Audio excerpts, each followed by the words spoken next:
For those of you who haven't noticed, I'm wearing a mask. Just throwing it out there. What? I need the segue.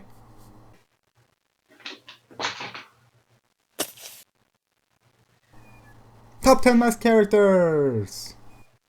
For whatever reason, I love masks. Somehow they can be more expressive than faces, not to mention pretty to look at. Masks have been used in media for a long time for several reasons. The three main ones are to dehumanize, create mystery, and intimidate. And I happen to love inhumanity, mystery, and horror.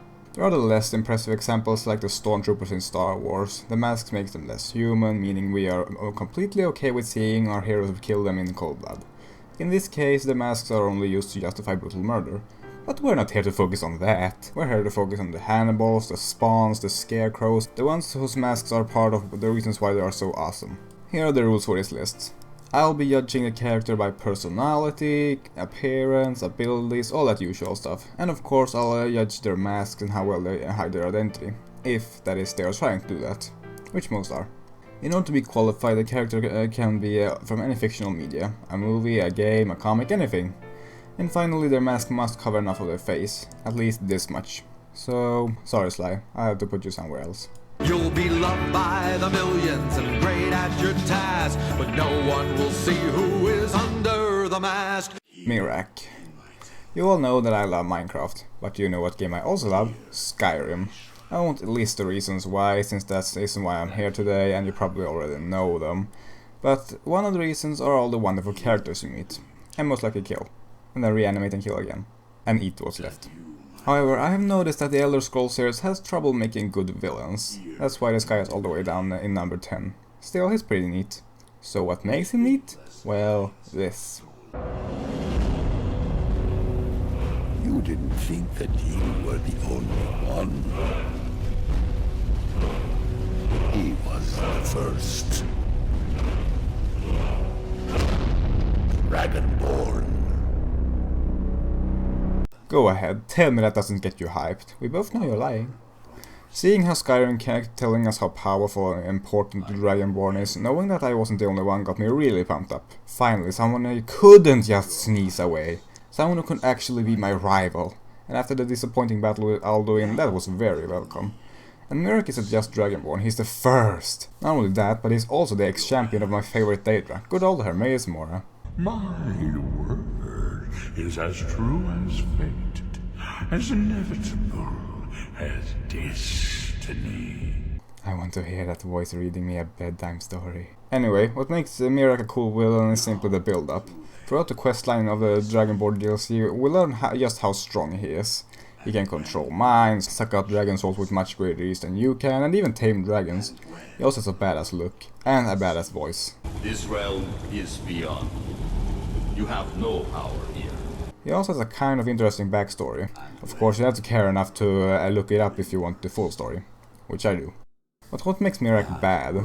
Well, first of all, he has a pretty generic villain personality. As a character, he's pretty interesting, but as a person, nope. Second of all, he's embarrassingly easy to kill, even on legendary difficulty. Not to mention boring. He fights just like the enemies you fought before. A few spells, some melee attacks, a couple of shouts. The only unique part is when he sucks out the soul of a dragon to regain health, which tends to take up most of the battle when I'm fighting him. There's just so much potential for this battle. I mean, you ride to Mirak on a freaking dragon, and then you don't even use it in the actual battle. How cool wouldn't it be if you and Mirak would both ride on dragons throughout the battle?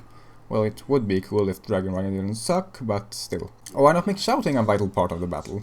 After all, that is one of the most iconic Dragonborn traits. How about one of those magic ray battles but with shouts? That would have been amazing. Or just some unique mechanics! What makes me sadder is that you can't find unused dialogue from Mirak in the game files that implies that the battle should have been more grand. So why wasn't it? Explain yourself, developers! So to sum up, Mirak is a pretty cool character until you actually meet him. Great build-up, horrible, disappointing payoff. And when the world remembers, that world will cease to be. You'll be loved by the millions and great at your task, but no one will see who is under the mask. Yokai. Ah, Big Hero 6. What a beautiful union between Disney and Marvel. I had my doubts in you, but you turned out pretty well, so I'm putting your villain on my list. You're welcome. Now this character really hit and miss for me. On one hand, he's awesome. On the other hand, you know what, let's start with the good stuff. Yokai starts out as a complete badass. He's got an evil trench coat, an evil mask, and an evil army of tiny robots to aid his cause. His lack of dialogue and unknown motivations made him even more intriguing and intimidating. But then he took a turn for the worse when his mask came off. And if you haven't seen the movie yet, please skip this part since I'll be spoiling some stuff. That is, if you give a flying. First off, his identity was so obvious that when his mask came off I was less surprised than last time I looked up at the sky and realized it was still there. But there is a bigger problem. Villains like King Candy can have an obvious secret identity and still do well simply by becoming even more intimidating once their identity is revealed. Yokai, or should I say Callahan, becomes a complete sissy once the mask is removed. And that's a shame, because I see how they could have made him so much better without actually changing his character. They could have made him blinded by rage because of the loss of his daughter and have him turn into a reckless monster. But instead we got someone who acts like a desperate crybaby. Don't make him run away in the most pussy way possible from a squishy death machine. Don't make him sound like he's about to cry when he's shouting in anger. Make him so consumed with hatred that he has completely abandoned common sense. I know that's obviously not what the movie was aiming for, seeing how the heart of the movie is the loss of a loved one, so they just wanted to show a different side of the subject without dehumanizing the characters too much.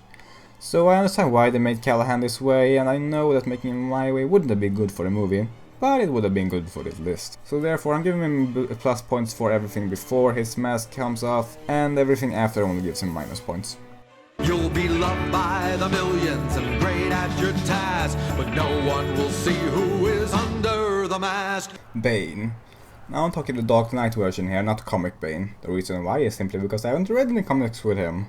Maybe the comic version is better or the same, I don't know. Feel free to leave any complaints in the comment section. I promise not to read them. What I like about Bane is that he is the thinker and the brute combined. I've seen many boring characters that are either all force and no brains or the other way around, but Bane is both, and it's such a delightful mix. First off, let's take a look at, well, his look. He's one of those masked characters who don't wear a mask for fun, but because he has to. That's good, it's always a plus if the mask can give us some explanation to who the character is and what has happened to them in the past. He also wears a trench coat, and if I didn't mention it when talking about Yokai, I think that's the perfect piece of clothing for evil badasses. Then we have his abilities. As stated, he's both the brain and the brute. He plays both roles well, and instead of sometimes acting smart and sometimes just being big and violent, he mixes the two together, doing stuff like explaining the next step of his master plan while crushing someone's skull. It also helps that they gave him such a pleasant voice. And we give it back to you, the people. Gotham is yours.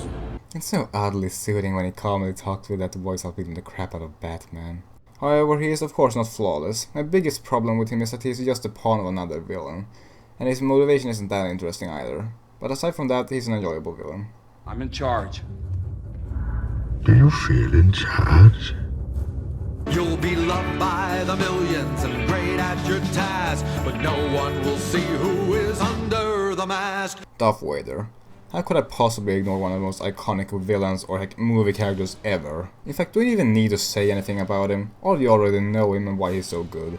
His deep voice, the robotic breathing that everyone recognizes, the fact that he can kill with a thought, his awesome outfit, just an overall awesome villain. He has great villain moments as well as great emotional moments. We know how much he is suffering every day, both physically and psychologically. We know what he has to go through just to stay alive another day. We feel the intense determination that must be keeping him going. So if he's so great, why is he this far down? Well, one word should be enough to explain that. Prequels. I'd just like to say that I don't actually hate the Star Wars prequels as much as everyone else. Sure, there's a lot of bad stuff, but people rarely give them credit for the good stuff. It has some good action scenes, some epic music, and even some good characters.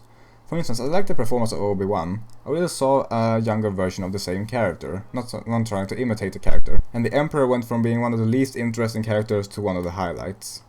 That being said, Darth Vader took a hit from these movies. One thing that the classic trilogy left out was Darth Vader's past. How did he become the way he is? What are his motivations? Tons of questions that needed answers. If only they would have been left unanswered. Now those of you who haven't seen the prequels must be wondering, what backstory did they give one of the most iconic villains of all time? Well, it was all because of love. You may now slam your head into your desk. I will wait. Sure, buddy.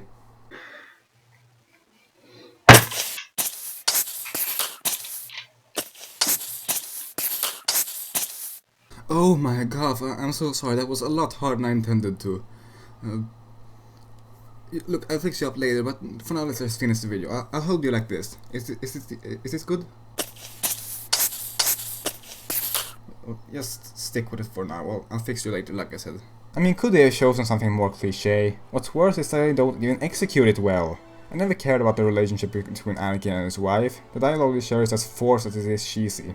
You're so beautiful. It's only because I'm so in love.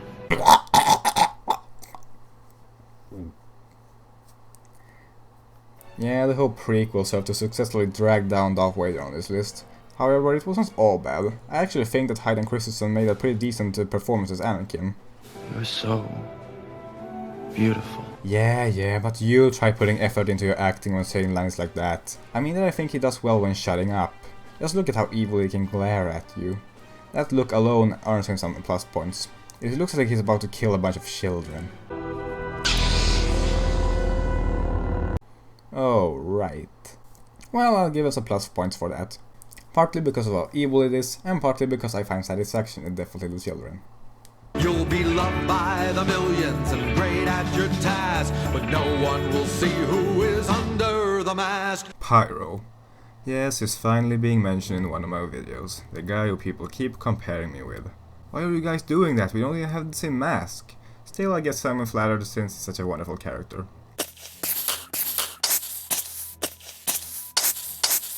You do know that there's a lot to the characters outside the games, right?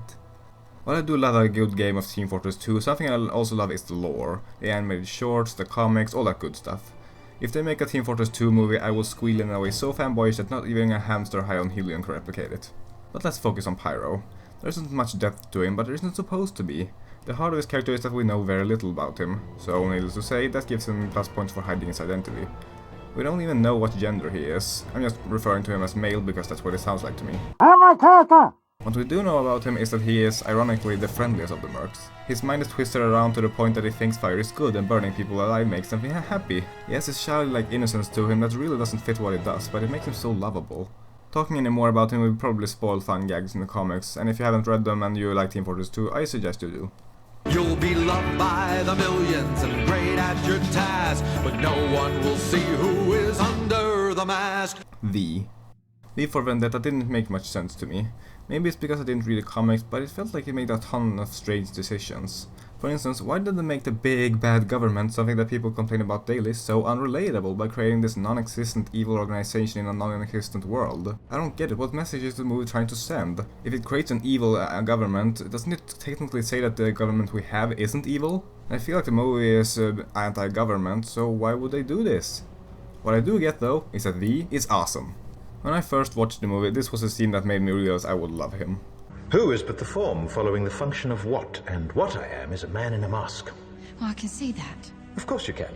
I'm not questioning your powers of observation. I'm merely remarking upon the paradox of asking a masked man who he is. Verily, this vichyssoise of verbiage veers most verbose, so let me simply add that it's my very good honor to meet you, and you may call me V. Are you like a crazy person? I'm quite sure they will say so. Let's start off with his mask. Who doesn't recognize it these days? I don't know if he was the first to wear it and I'm too lazy to look it up, but it's still a pretty cool mask. It looks so friendly in a way that makes you just know it wants your soul. V also hides his identity really well. In the movie, only a handful of people know who he is and it successfully murders them all. When the end credits roll, nobody knows who he really is, not even the audience. All we know is what we see, and there's a lot to enjoy there. He's one of those really sophisticated but also psychotic characters. He speaks in rhymes, words starting with V, quotes, rarely talking like a normal person. He's practically flawless at what he does and is upbeat while doing it. We also learn his backstory in a really creative way. Some may say cruel, but I like it. People are watching this top 10, so I'm the only guy they can ask right now. Remember kids, scarring people for life is both okay and fun. I don't think I really have any complaints about this character. There are some things that could have been done even better, otherwise he would have been number 1, but he's still a kick-ass anti-hero. You and I get along so well. You'll be loved by the millions and great at your task, but no one will see who is under the mask.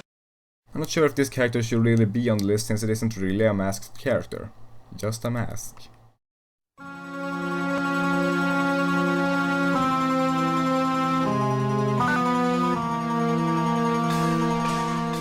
I'm still playing through the Zelda games, and I must say that Ocarina of Time disappointed me. People said that it was the best of the bunch, maybe even the best game ever made, but it was really underwhelming to me. Maybe just because it was built up so much.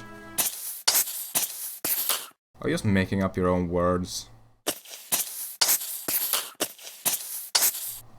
Guess not. It doesn't even have lagom, or skadeglädje. How could you leave out a word like skadeglädje?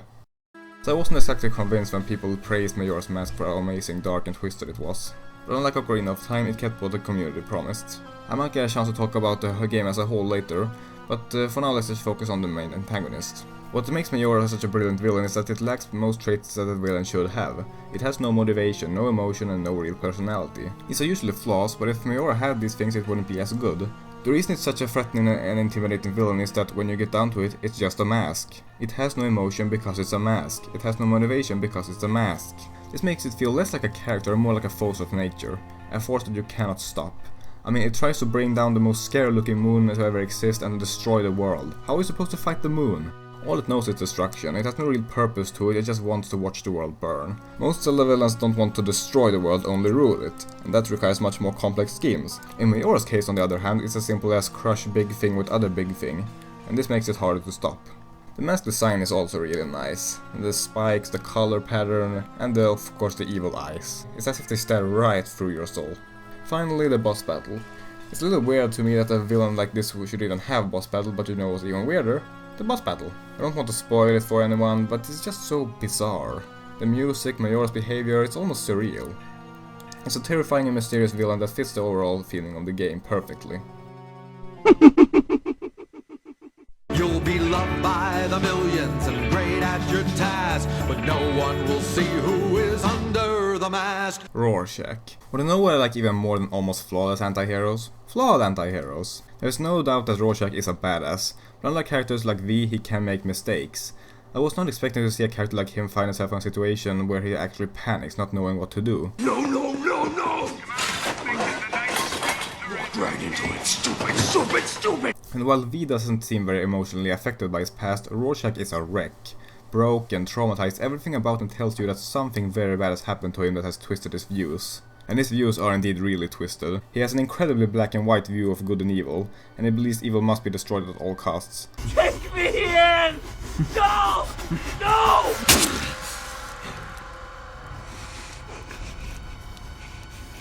Men get arrested. Dogs get put down. While I may not agree with this, I respect him for just how tightly he sticks to his ideals. He doesn't betray his philosophy even when his own life depends on it. Also, I like how he likes to think of himself as Rorschach and not his real identity, talking about his mask as his face. Speaking of his mask, let's talk about his outfit. What can you say? Awesome coat, awesome hat, and a really awesome mask. I love how it changes all the time. The only downsides I can find about his character is that his identity is revealed at one point, giving him minus points for that, and I'm also not a huge fan of his Batman voice. Otherwise, he's just an overall badass character. You'll be loved by the millions and great at your task, but no one will see who is under the mask. The next character has many names. The Chief Warlock of the Brothers of Darkness, Lord of the 13 Hells, Master of the Bones, Emperor of the Black, Lord of the Undead, Lord of the Dance.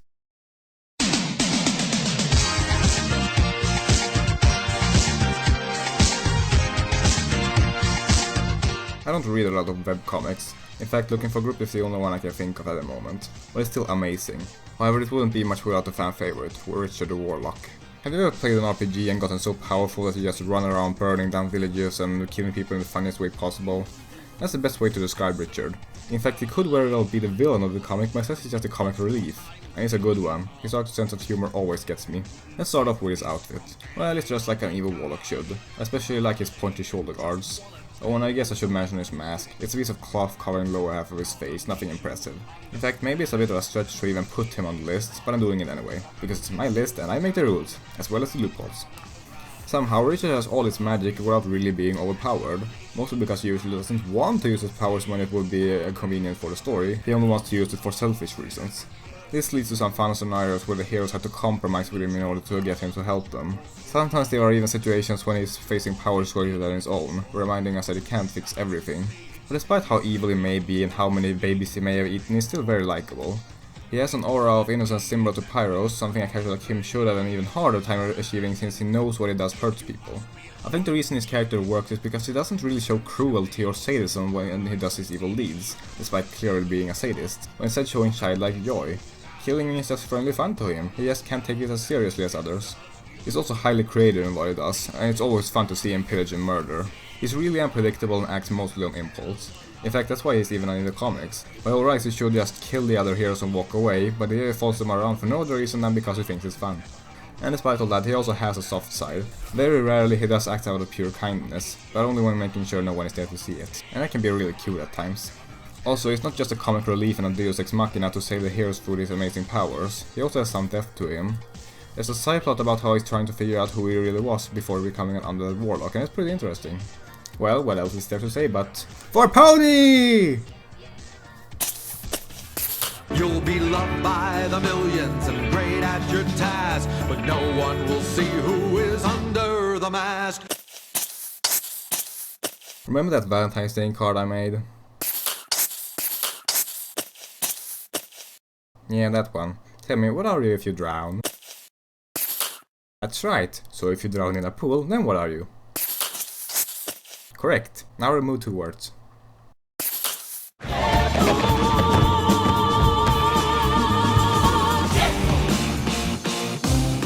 I'm usually no fan of superheroes, not DC or Marvel. I'm more into the villains, but if there's one hero I absolutely adore, it's Deadpool. Maybe because he doesn't really count as a hero, or even an anti-hero. He switches sides a little too often, sometimes not fighting on either side. What he fights for and who he fights with, if anyone, depends on what it will give him. Which will be more fun, get him more money, bring him closer to his personal goals. He's a really selfish character, but not to the point that you can't like him. In fact, I love how he's so selfish. It makes him unpredictable and also somewhat relatable. Let's face it, if people got superpowers in real life, many would use them for selfish reasons. If I got superpowers, I would get myself an evil lair and clumsy minions and start forming plans to take over the world for no other reason than because it would be fun.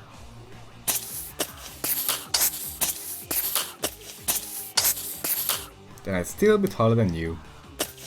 Some say Deadpool is a little overpowered since he can't be killed, but I don't think so. I mean, just because he can't die doesn't mean he can't lose. Like the tank harness ripped into bits so it couldn't move. That counts as losing. Though I like just how unkillable he is. Not only does he have a healing factor stronger than Wolverine's, but he has also been cursed by Thanos to never be able to die. So he's basically double unkillable. You could separate every cell of him and he'd still be able to come back. Aside from being hard to kill, doesn't have any real superpowers, he mostly relies on skill. Oh, and randomness. I find it funny that randomness can actually count as a power in the Marvel universe since there are characters whose power is to predict their opponent's actions. And of course, it's just so funny. His babbling in combat, his childish behavior, his impulsive decisions, he always cracks me up even when it's highly inappropriate. He also has a habit to break the fourth wall, and he's one of the characters who can do that without annoying me. As for how well he keeps his identity secret, he does it better than most on this list. He barely ever removes his mask, he even wears his costume at home. He has told his backstory several times, but it's never the same. In fact, can you even be sure he remembers who he really is? Also, he's got a romance with death. You can say many cool things about yourself, but never anything as cool as being romantically involved with death. It also gives a tragic side to his being really unkillable thing since they can never be together. Now you must of course be wondering, if I love Deadpool so much, what are my thoughts on the upcoming movie? Well, I had the same feeling I had when Maleficent was announced. I really want it to be good, but I have an uncomfortable feeling that it won't be. So just a heads up to anyone working on it. If the movie's not a masterpiece, I will have to break into every single one of your houses where I will seal your souls basically my own. They did? Excuse me for a minute, I'm gonna give it a watch. Okay, that erased my doubts. Hey, 2016, get your ass over here right now! So those are my favorite masked characters. Did I leave out your favorite? Do you have something to add? What should I do top 10 of next? Tell me in the comments while I go back to working on adventures. Okay, Lawrence, who should I kill in the next episode? Interesting.